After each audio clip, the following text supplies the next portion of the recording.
Грабовски директно. Остава да видите. Какво ще запомни историята?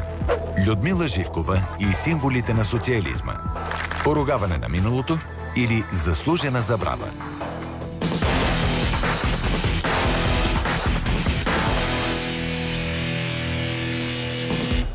При мен е господин Москов от ДСБ и господин Чакъров, който е от Съюза на комунистите в България. Става дума за вчера. Ето вестник Стандарт, какво пише. Людмила Живкова разцепи Алма Матер. Става дума за 70 годишнината от рождението на Людмила Живкова. Конференция за Людмила докара бунт в Алма Матер, Сиреч университета, изкара факултетите му. 30 студенти и преподаватели протестираха бурно вчера срещу провеждането на форума, озаглавен "Културното отваряне на България към света", който форум е посветен на 70 години от рождението на дъщерята на тато. Пръв докладчик на мероприятието бе дъщерята на Людмила Евгения Живкова, която ще видим след малко. Сега става дума за един спор. ДСБ иска да има санкция за всеки, който реабилитира или отрича престъпния характер на комунизма, предлаган от... Това е Синята коалиция, не това е. Съчетаваме двете теми. Първо, какво се случи вчера? Опитате се да направите доклад и какво правихте там и какво се случи, кой дойде? Една много миролюбива конференция с изключително акцент върху историята на България и в този смисъл този период от българската държава, който се отвори към Европа, тъй като това е лична заслуга на Людмила Живкова, която наложи българската държава, българското православие, българската книжнина, наложи даже в най-крепостта в Москва. Но тя се би с много, така да се скара с номенклатурата. Колко може да я наложи до тази огромна закостеняла съветска система? Наложи това, че не признаха, дойдоха, уважиха 1300 годишната, дадоха ни възможност, Организационния комитет, всички министър-председатели имаше и държавни дейци и така нататък. От цял свят, чак до Мексико стигна. Не, вчера кой дойде? Кой дойде и какво донесе? Чуждестранни гости. Чуждестранни гости. Това е на конференцията. А кой ви прекрати конференцията? Кой ви попречи да я проведе? Тя е една група с едно невероятно поведение. Крясици, викове, аз такова нещо не помня. Дори бруталните времена, нали, защото България преживява след 9 септември брутални времена. На забрани и така нататък, но у нас са военновременни години, когато кръв и възмездие върват термини, сблъсък, който е непонятен за сега. След 23 години демокрация, за която говоря, върху тях хора, които възпрепятстваха. Те нека да дойдат, нека да не са съгласни, няма нищо лошо. Но да го станат, да го изложат с аргументи. Кажат, не е верно това. Тук не са събирали писатели, художници, филмови дейци. Нека да разберем ДСБ как я разбират. Господин Москов, как разбирате това, което се случва в Алма Матер? Как го приемате? Приемам го като нарушение на закона. В смисъл? В смисъл, че през 2000 година в българския парламент има гласуван закон, който обявява комунистическия режим за престъпен. А през 2009 година Европейския парламент приема също свой текст, с който обявява всички тоталитарни режими на 20 век в Европа за престъпни. Тоест и националното ни законодателство, и законодателството на политическия съюз, към който принадлежим, определят тези режими за престъпни. Да реабилитираш тези режими с доклад? Не, това са срещи посветени на годишни. Да реабилитираш тези режими, да разказваш колко добре е било, това е формално нарушение на българския закон. А отделно извън това е, как да кажа, морален удар срещу всеки, който иска да живее в модерна държава. Това ни прави немодерни? По някакъв начин? Доклада за Людмила? Това, което ни прави немодерни, е да си разказваме, че по времето на Живков е било хубаво. Това ни прави немодерни. Аз го твърдя. Ние с вас сме горе-долу на еднаква възраст. Да. И мисля, че си спомняме едни и същи неща от това време. Да. Ужасни неща. И това, че сме избягали заедно от това време, ни прави модерни, нали? Да, прави ни. Имаше ужасни неща, но пък да кажем, че не е имало хубави неща, все пак детството беше. Там вероятно, но между... Като деца как ще отидем кое е хубаво? Детството ни, да, но нашия сблъсък с вас, с фамилията на Живков през нашето детство, беше да не ходим на училище, а да ходим на стадиона, да махаме червени флагчета и да крещиме слава на БКП, нали така? Ще споря. Ще спорите? Не сте ходили на това място, не сте? От Съюза на комунистите да спорят. Значи аз не съм ходил на такива неща, сигурно съм бягал. Но има нещо друго. Примерно не може да се отрече, сега влизам ли в противоречие с закона? Образованието беше на ниво. Едно време. Образованието беше на ниво. Не си спомням здравеопазване. Слава Богу. Карбовски, И сега, много е вероятно. Някой друго казва. Някой казва, обичам Живков. Какво става? Много е вероятно да е имало много неща, да кажем, като инфраструктурата или като образованието в нацистска Германия, които да са били на ниво по времето на Хитлер. Но аз не мисля, че в днешна Германия може да се случи конференция, в която някой да изследва тези добри страни на нацизма. Просто защото Германия са модерна държава. Защо мълчиш като комунист? Не, просто уважавам събеседника, в смисъл уважавам колегата. Вижте, непрекъснато се позовавате на Европа. За нас Европа, европейските цървули, въобще не са мярка за нещата. Ние, комунистите, искаме оценката да не ни се пише в Брюксел и да ни налагат оценки. Ние искаме оценката да ни се пише от българския народ. И престанете да ни плащате, да размахвате пръста на Европа. По този въпрос ще ви кажа. Тодор Живков е носител на най-високите държавни отличия на 90% от европейските държави, с изключение на Англия. Италия, Испания, Португалия, Гърция, Турция, скандинавски страни и така. Коя Европа тогава е верна? Европа, която тогава го е награждавала като член на държава суверена на ООН, държава, в която е имала последователна миролюбива външна политика и сме търгували с милиарди долари, марки и така нататък с Европа. Тогава тя го награждаваше. Сега изведнъж Европа иска и да ни размахва там, някакви бабички се явяват, някакви парцалеси, които ни казват, това е фашизъм, това е едиква. Защо се награждавали? Кого визираш? Там има най-различни сдружения, които много искат в България да се размахва пръст и да се отрича миналото. Защо са го награждавали тогава? Нека Европейския парламент и европейски държави, защо му дадоха най-големите държавни отличия са му дали? Отговорете ми на този въпрос. Заради политическо лицемерие и дипломацията. Тогава, кога са искрени? Тогава или сега? Вижте какво, то е маниера да ни заплашат и да размахат пръст през Брюксел и НАТО, няма да мине. За нас комунисти не минава. Преди минаваше през Москва, минаваше маниера с пръста. И каквото каже българския народ, той ще наоценява, няма да разрешим Брюксел да наоценява. Нека да разберем какво иска ДСБ. За да приключим някакси тази, която е малко по-весела част от разговор, защото аз искам да сложим един друг ракурс, ако позволите.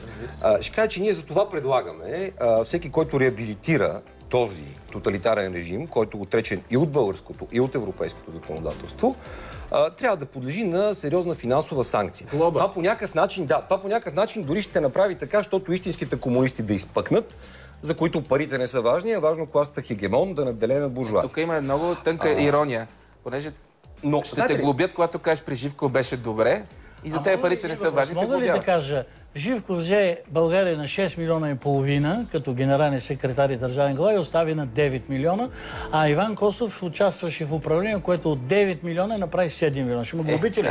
Иван Костов не е милион за целия... Добре, но участва не няма да докасва на Иван Костов ти си. Ще му глобите или да кажат нещо такова. България сега е на 5-то място в света по смъртност и на 202 по раждаемост. Ще ме глобите ли? Или България при Живков ядеше 81 кг месо годишно на глава от населението, а сега яде между 15 и 20. Ето много такива примери. Ще ме глобите ли тогава? Аз съм... Ще ме глобите ли? Наистина мога да разбера, че във вашето съзнание стои факта като истина, че Иван Костов е избил лично тези 2 милиона и половина, с които е намалял българското население. Няма да споря, разбирате ли? Няма да споря. Не ми приписвайте може да го мислите по начин, по който намерите добре. Не ми приписвайте нещо, което не съм казал. Това няма да е добре за вас. Искам да направя един друг дискурс на нещата. Аз нямам спор с това твърдение, че тогава е било хубаво, а сега е било добре. Ако е било хубаво, все някъде е щяло да просъществува. Да. Някак си не се случва, очевидно не е било хубаво. Аз имам... Малко е положението там. За Китай и в Северна Корея, всъщност още аз забравих. Извинявайте, не съм до край прав. Китай, говоря за Китай. Но искам да кажа, че аз нямам някакси спор с господина. Той е честен пред себе си, той казва, че е комунист и казва, че защитава това нещо. Нещо, което аз не приемам. Българското законодателство, европейското също. Мене повече ме притеснява реакцията на официалните политически представители на парламентарна България. Как реагирахте? Значи, имаме флагрантни актове, последващи един след друг, на възкресяване, на живковизма, на разговор за това колко е хубав комунизъм. Тук нещо срещу мен ли имате, защото макар сме връзници, направих някакъв филм с Живков и се просто трябва да бъде дистанциран, да бъде отстранен от оценките. Много добър, много лош. Говоря за поредица от жестове, поредица от актове, ако щете, на самата политическа система, която така внедрява разказа за това как преди е било добре, след това е дошъл злия Костов, станало лошо, някакви такива неща. Но ГЕРБ е политическа сила, която е член на Европейската народна партия. От нея няма реакция. От просветния министър на това министерство няма реакция спрямо ректора на Софийския университет да го пита: Аджиба, какво правиш? Чакайте, не е ли за просветния министър за тези вашите ограничения? Не каза ли нещо положително? Не, няма реакция от този господин до сега. Да. Това по повод на това дали може да си член на Европейската народна партия на раменете на Тодор Живков. Защото това прави Борисов. Другия Сергей. Така сме произлезли сега, не може да се Някой може да се оправдаваме с това какво сме работили и къде сме родени сега. Не, аз казвам, че ти използваш политическия гръб в България на някакво минало, което ти възкресяваш, ако щеш, на знаково ниво. Да, защото това, което прави Борисов в момента е да връща идеята за самодържави от социалистически тип, в който някой идва и дава. Градовете ни се превръщат в нещо сходно на нашите градове по социалистическо време, когато ги посещаваше дипломатическия корпус. Но това е нещо, което ще говоря след малко. Нека да кажем за БСП. Да се карате, сега ще сте еднакво против Борисов. Той е честен за себе си и казва позиция, която за него е приемлива, за мен е граничи с несвързано с реалността. Но аз нямам спор с неговата позиция. Имам спор с хората, които осъществяват властта в България. От името на българските граждани. Кой натрапва, че Тодор Живков е много добър човек? Кой го натрапва? Кажете имена, кой го прави това? Сега ще ви кажа, господин премиера преди 2 години каза следното. Каза го в това предаване. Живков... Възможно е. Да. Възможно е. Не споря за... Че той е построил толкова много, че ние не можем да боядисаме. Две Българии и ние само ако ги боядисаме да направим това, пак ще бъде добре. Да. Знаете ли, това е не е умно по същество и не е вярно по смисъл. Нали двамата сме десни, уж. Поне аз, поне ти. Това беше изключително добра пиарска концепция. Просто той използва носталгията и каза: да, тато е направил до Витиня там някъде магистралата, ние не можем да я довършим, макар че мостовете са направени, примерно. Това не беше лошо. Ти приемаш факта, че... Аз приемам, че нещата могат да бъдат и черни, и бели. Че могат да се говорят неща, които откровено нямат нищо общо с истината, ако това ти носи политически дивиденд. Това аз наричам... пиар, ама понеже говорим за ляво и дясно, за мен е дясното, каквото и да значи това за другите хора, означава да се говори истина. Това е лъжа. Така че, понеже въпросът ти беше кой и какво казва, казвам кой възкресява Тодор Живков. Казвам също така, Бойко Борисов лично, казвам също така, че преди 2 месеца президента Плевнелиев даде интервю в едно австрийско списание, в което каза следното, че България имала 30 милиарда активи, които били приватизирани след това за 3 милиарда и той е бил страшно разочарован от това. Това също е, как да кажа, неумно и също няма нищо общо с действителността. Това е възкресяване на нещо старо. Знаете ли, за да оправдаеш сегашния модел на поведение, който е волунтаристичен, който не зачита институциите, трябва да си създадеш алиби в миналото. И трябва да скриеш спомена за възможността България да има модерно управление. Това прави днес Борисов. Не е лош анализ. Какво му кажеш? Москов, отговорете ми на въпроса, аз ви го зададох. Защо Европа 90% е връчила най-високите държавни, официални отличия на Тодор? Ама той не ми отговори на въпроса. А сега изведнъж се оказва, че същата тази Европа ни размахва пръст, че ние ще били тоталитарна държава, той е бил диктатор. Колко добре се обосновава той сега? Ама нека да ми отговори на този въпрос. И до кога всеки европейски буклук ще ни бъде мярка за нещата? Как ще го накажем Костадин Чакъров, защото той казва, че Тодор Живков е велик? Как ще го накажем? Колко е тази глоба? Това ме интересува. Аз също искам да мога да видя дали мога да си позволя. Аз в момента не искам да профанизирам разговора до размера на глобата. Парична санкция за всеки. Само казвам, че юридическият ни екип работи върху това, защото това не е въпрос на това ние с вас да споменеме 2 суми да се срещнем по средата, а трябва да бъде хармонизирано с целия смисъл и поредица на българско законодателство. Но пак казвам, колкото по-добре, толкова по-хубаво, тогава истинските комунисти ще изпъкнат. Да. Вижте, според мен вашата позиция е много несъстоятелна. Имало такива периоди. Аз съм бил в управлението на социалистическа България и имам едно такова усещане. Вие си мъчите да ловите дим с мрежа. Не можеш да се бориш срещу усещане, срещу светоусещане на народ, кога е било добре, кога зретим. Един народ може да го излъжи в радостта си, когато се дойдоха. Отиваме на Канарските острови, Мерцедес и Поршета и така нататък. Но в мъката си, беше хубава мечта, не си прави. Беше хубава мечта. Да, хубава мечта беше. Да. Но в мъката си един народ не може да го излъжиш. Мъката и носталгията е по нещо истинско. Радостта може да бъде така. Еуфорията може да се управлява. само да приключа. Значи, тая позиция е много безнадежна. Това имахме и ние такива възможности, едва ли не да промиеш или да промениш природата на човек. Не можеш да промениш. Да. Господ, Бог е създава тая природа и това усещане за добро, лошо, нека да го оставим на човека. Защо вие си мъчите с административна мярка? Извинете, ама някой трябва да го каже високо и ясно. Това вече мирише на чист, обикновен фашизъм. И нека да го кажа, поведението на групата, която влезе в Софийския университет, бяха поведение на щурмоваци. Това ме плаши. Нека факта да се каже такъв какъвто е, а интерпретацията, който иска да отрича, който иска да само да каже, но да влезеш с бойни викове, в една зала, като миролюбиво ще се изложи една теза. Как го наричате вие? Сте шегували с вас, ръкопляскали са, когато някой иска да почне, викали са БКП, за да ви пречат. Наистина, това няма, случката в Софийския университет няма общо с ДСБ. Не е организирано от ДСБ. Видях по кадри от телевизията господин Иво Инджев, който той едва ли могат да обвиня в как да кажа, как го нарекате ви, примитивизъм. Чудесно. Това също бих штурмоваци и така нататък. Иво силно се смее. Сега страшно, като гледа това нещо. Но да кажа нещо друго. До някъде това, дето аз, ако съм бил дете на природата, трябва да приемам Живков, е странно разсъждение. Иначе съм неприроден някакси. Но от друга страна, знаете ли, аз съзнавам нещо. Позицията, която аз изразявам, която ДСБ изразявам, тя е позиция на малцинство в тази държава. Да. Аз знам това.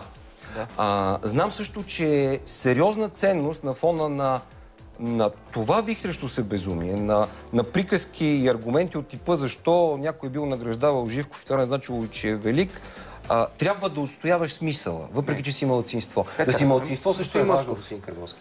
Да, много е важно, разбира се. Дори хубаво. Не можем да изнасилваме историята. Според мен няма как да забраним Сърпа и Чука. Не може. Това се седи в главата на много хора. Защо можем да забраним свастиките? Седи в главата на... Те свастиките, те постепенно излиняват тия неща. То няма как да го забраниш.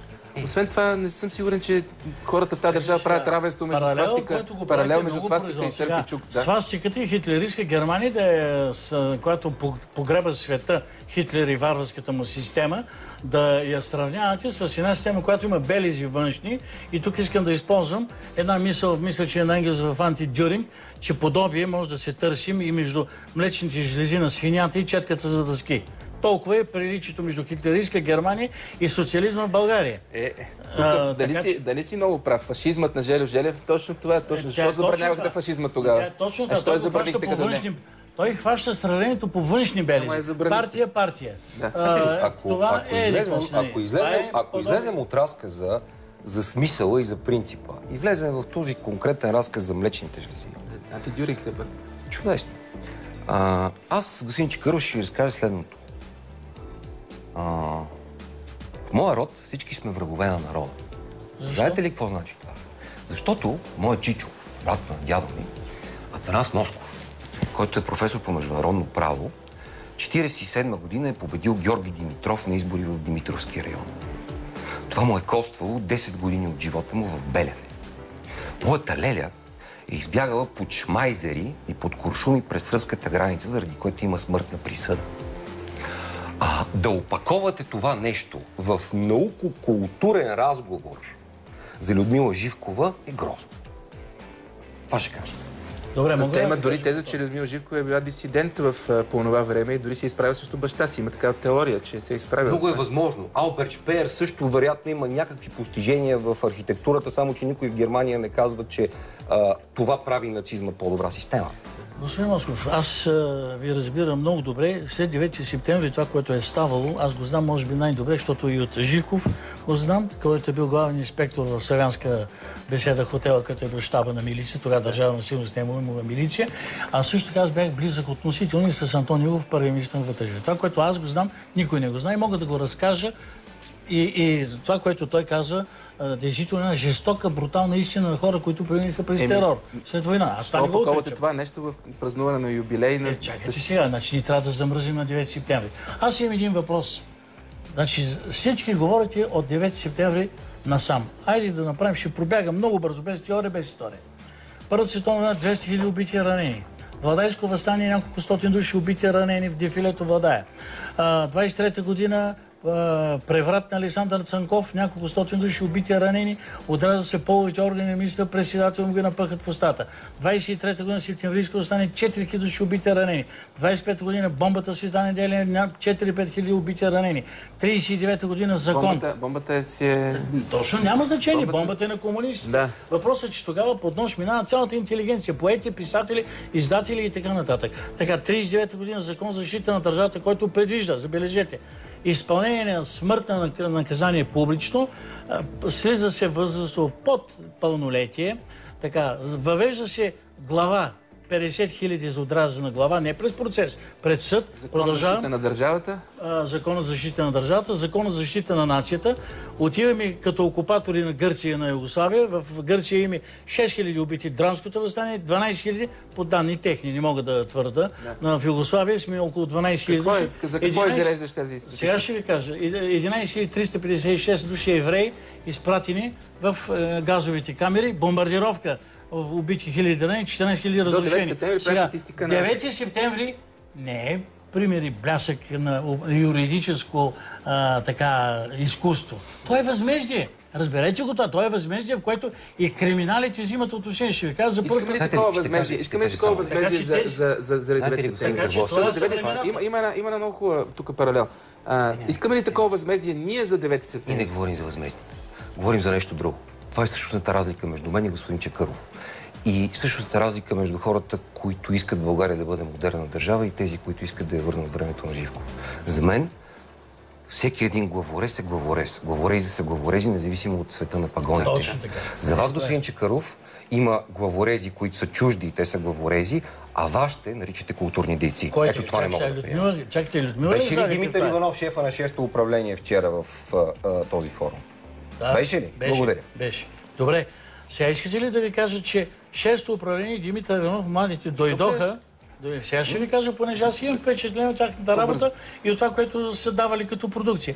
Те снеха всички лозунги от типа на класов враг, партиен враг, враг с партиен билет и така нататък. Младите дойдоха и прекратиха от 100 сигнала, дело за оперативен сигнал за вражеска дейност, структурите на Държавна сигурност последните 5 години, 97 години ги бракуваха. Грубо ги пускаха. Така, ма не, това е цялата. Сега това са времена, които трябваше да минат като история. Защо гледаш Димитър Иванов като... Защото ми беше тук преди 2 седмици на гости. Защо гледаш Димитър Иванов като главорез? Защо не гледаш него като част от историята, която може да бъде разказана между другото? Тя в историята има и главорези. Въпросът е да приемеш, че те са главорези. Гледаш него като разказ за историята. Защо точно главорез? Главорез... Ами между другото, ако е главорез, аз пък имам едно единствено заяждане с десните. Защо не ги лустрирахте тези главорези тогава? Имахте възможност да ги лустрирате. Защото толкова са ни били силите. Това е откровения отговор, нали искате откровен разговор. Да, искам, да. Но знаете ли, аз отново искам да се върна към... Трябваше да ги лустрирате и сега нямаше да имаш такъв. Бог да ги пази всички тези, които разсъждават по някакъв начин, че били възмездия, че Людмила Живкова била направила нещо за културата на България и така нататък. Искам да кажа, че от гледната точка на съвременната българска политическа действителност, аз бях учуден, че единствено ДСБ реагира на тези неща. Наистина, всяка една от тези партии, какво стана с ДПС, че не мога да се сетя? Нали, тези хора ги унищожиха като личности. Дипломация. Дипломация и политическо лицемерие. Ето за това казвам, че ние представляваме едно малцинство, което поддържа смисъла и го поддържа по честен път. Не може да искате възмездие, не може да търси възмездие за 9 септември. Аз не искам възмездие. Аз искам просто да се спазва българското и европейското законодателство, в което ясно пише, че това са престъпни режими. И не може да ги украсяваме с филмки за разкош. Ако се шегуваме с Че Гевара или с... Вие се шегувате, аз съм я виждал. Да. Ако си носиме сърп и чук, това за глоба ли е? Не мога да разбера. Съвсем ли влизаме в идеята да забраним? Дайте да разрешим. Що забраняваме? Забраняваха едно време, преди 90-та година. Сега как така ще забраним сърпа и чука? Ако ме питате дали аз считам, че това е опасно, ще ви кажа да, колкото и да ви се виждам сух, като ви го казвам това. И ще ви кажа следното. Ние с вас сме слушали този играчеш глас, който казваше мислете за мен като за огън. Това много напушен човек му го казва. Но децата ни не са слушали това нещо. Аз сега ще го пусна. Това. Те ще излезнат. Това отново ли е реклама на соци? Ще пусна след малко Людмила Живкова с нейния грачещ глас. Имам такова видео. Трябва ли нещо грешно ли правим? Ако правим нещо грешно, то е да кажем, че това време е било добро време и то трябва да се върне. Защо така черно-бяло? Значи, може да се каже, че то беше добро време в някаква степен и нека да не се връща. Може да каже пък така. Защо така черно-бяло? Кой е казал? Приемам, че във всяко едно време има и добри неща. Аз отново казвам, и в Хитлерова Германия, и в турското робство на България сигурно има и добри неща. Той не иска да върне Живков. Той не иска да върне Живков. Вижте сега, не дайте паралели такива, защото пак ще ви кажа, ще ви върна как са раздадени 62 милиона и половина Димитър Савов, бащата на Стефан Савов, за отрязани партизански глави. 50 хиляди са били една къща. Дайте да не се връщаме. Хитлер, Турската империя, тоталитаризма. Сравнението не е аргумент. Запомнете го това. Аз това, което искам да ви кажа. Защо господин Иван Костов 23 години насажда в пространството инфекция, злоба, ярост, преследване? Той на неговата политическа сергия има едно и също. Ченгета, комунисти, ченгета и комунисти. Поне казахте за грачещия глас на Людмила. Аз пък мога ли да ви попитам, Елена Костов, поне съм ходил в нейния институт при Бенеслав Ванев, нали? Тя беше член на партийно бюро, активист, брутална, цинична партийка. Сега, къде я слага Иван Костов? Не. Тя му е в леглото. Това нещо... Чакай, за какво говорите? Какво легло? Жена си трябва да питате него. Защо той преследва другите? Защо той не да пожълтяваш? Днеска говорим и за това. Защо пожълтяваме сега? Някой... И ще пожълтяваме, защото нямаме сериозни аргументи. За това пожълтяваме. Знаете ли, да говорим такива неща наистина е лишено от смисъл. Отново казвам. Когато вие ги говорите, има смисъл, да реабилитираш комунистическия режим. Става дума точно за това. Става дума точно за това. За реабилитация на фамилията, която олицетворяваше 20 години комунистически режим. Спомени може да има, но реабилитация и разказ за красотата му още повече. На фона на това, че този режим се случва и през днешния ден. Знаете ли каква ми е гадната аналогия между комунизма и днешния ден? Искам, трябва и те да имат право да говорят каквото си искат. Аз не съм съгласен с него въобще, но той трябва да има също право да говори каквото си иска. Иска да каже, обичам Людмила. Значи, и трябва да може да го каже. Има приети цивилизационни норми за това какво мога да говориш и какво не мога да говориш. В крайна сметка това ни удържа заедно като общество. Иначе отиваме много страни. Разбирам, този етикет също го разбирам. Но... Не е етикет, това е норма на поведение, който ни прави общност. Окей, но... Само да кажа следното. Защо споря аз с него да ти не спориш? Само да кажа следното. Този разказ ми е много травмиращ на фона на един ясен паралел между това минало и сегашното настояще. И сегашното управление на Борисов и онова на Живков ме караше да живея утре. Да. Не ме кара да живея днес. Дали след като построя Кривоглас, или след като построя магистралата, или след като направя нещо, се е утре. Аз продължавам да твърдя, че има актуален дневен ред и той не е Тодор Живков. Само че, за да може нашия живот да се случва днеска, само че за да се случи този актуален дневен ред, първо трябва да имаш прозрението, че това е нещо лошо, от което трябва да се оттласнем. Не можеш да взимаш парите от еврофондовете, които са за да се изравни разликата между нормалния свят и това, което сме били ние, и да казваш, че преди това е било хубаво. Лицемерно е. Трябва да си говорим истината. Наистина 30 секунди, защото ако ще може да станеш двоен стандарт ми очудва, тъй като господин Иван Костов, като преподавател по марксистско-ленинска политикономия, той, грубо казано, ако приемем, че той отрече всичко това, е тровел душата на стотици дечица, които студенти са учили и ги е учил. Защо той не си иска с дипломата? Защо? Защото това е, което той е правил, той е получавал пари за него, като ги е обучавал. И във вашата революция имате грешки, така че оставете човека да може да се... Изтриваме това, което се е случило за 4 години, защото Костов е лош, защото жена му спи до него и защото още нещо. Ама защото е двоен стандарт. И остава миналото и пряката му последица сегашното настояще в лицето на Бойко Борисов. Сега, това е цялата цел. Човека не е виновен, че мисли така. Сега, притеснен съм, че ще правите, защото трябва да спрем с това. Не. Ще продължиш с жени. Става ли? Тук едно рамо може да удариш жени, ще смени с... Ако му оставите. Ще те оставим, ако искаш. Аз уважавам всички аргументи на преследваните хора. Да. На хората, които докъсно... Трябва, да. Защото в моите къщи никой не се е чул гад, мръсник, враг. Баща ми е глух, хамален, на 95% загуба на слуха. Майка ми беше инвалид. И това, което искам да ви кажа, е, че тази жена, която трябваше ми издържа, като студент нямахме пари, си вдигна и ми ише клозетите на гарата в Пловдив. Сега, мен ме отгледа и възпита комунистическата партия. Аз съм се стремил и съм влезъл не по необходимост, а съм влезъл и по задължение, а съм влезъл просто за това, че тази за бедните хора е направила нещо. Той плаче. Да. Така че в този смисъл вие да искате да отричате едно минало тотално с един замах, всички да поставите. Извинявам се, това е много грубо, много е цинично и ние ще се изправим срещу това, защото това, което вие правите 23 години, само да приключа, го правите, защото срещу вас има една безпринципна, корумпирана партия, когато се нарича Българска социалистическа партия. Просто искам България да живее в днешния ден на модерна Европа. Тази партия, Българска социалистическа... Дефинирахме нов общ враг. Значи Българската социалистическа партия в нито един момент не защити интересите на български народ, а защити своите интереси на власт и пари. Защото 23 години, за да стигнем да деградираме до това положение с викови, крясъци, не с аргументи, да нахлуват щурмоваци, това се дължи на безпринципната позиция на БСП. Търбовски, искам да кажа, че ДСБ е парламентарна политическа сила. Тя не се занимава с викови крясъци и с внасяне на конкретен законопроект в парламента.